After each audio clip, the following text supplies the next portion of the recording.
Hey everybody, check out, I'm not going to play the whole thing, but you have got to listen to this part. The homeless Americans versus the migrants. Somebody has to pay. I wonder who. Check it out. New York is still accepting new arrivals, many being bused from border states like Texas. Thousands have arrived here. More than 4,200 migrants arrived in New York City last week alone, and officials here are scrambling to find them housing. Some migrants will now be housed in hotels in the city and upstate, others inside schools and gyms, all amid much pushback and outrage from the communities and local leaders. Joining us right now from City Hall, Mayor Eric Adams. Nice to have you back on Good Day. Thank you, Rosanna. It's good to see you both. Mayor, how would you describe the migrant crisis here in New York City right now?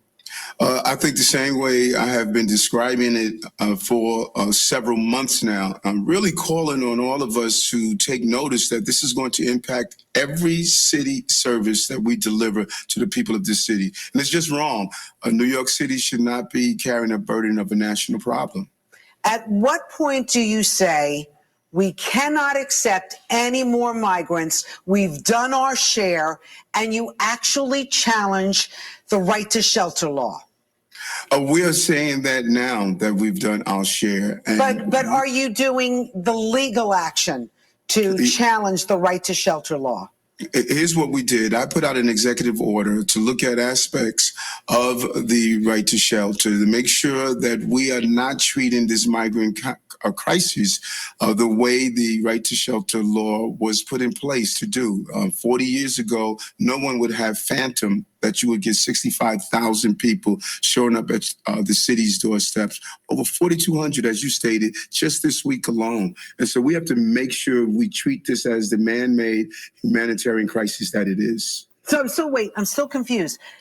Did the city sue to stop the migrants from coming to New York City? Like, at what point do we say there's no more room at the inn? We've said that over and over again. I've been on this show several times saying that. And I was criticized by those who are advocates and elected officials who in one breath states that they don't want any migrants in their districts, but at the same time, they push it back on the city. And so we are still going to take every action, both legal and how do we carry out our role here to make sure we ensure that this is not a burden that is only on New York. And that's why you saw the movement that we've done. We have done moving migrants that want to go upstate to different locales, and we're going to continue to do everything possible to manage this crisis. Well, let's kind of expand on that, because I know last month in May, that's when you signed the emergency executive order suspending the city's right to shelter rules.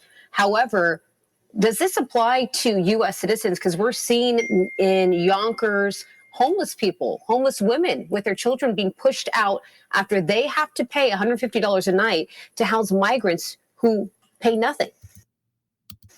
No, that is not what we are supporting. Just as here in New York City, we have balanced the thousands of homeless people in the city.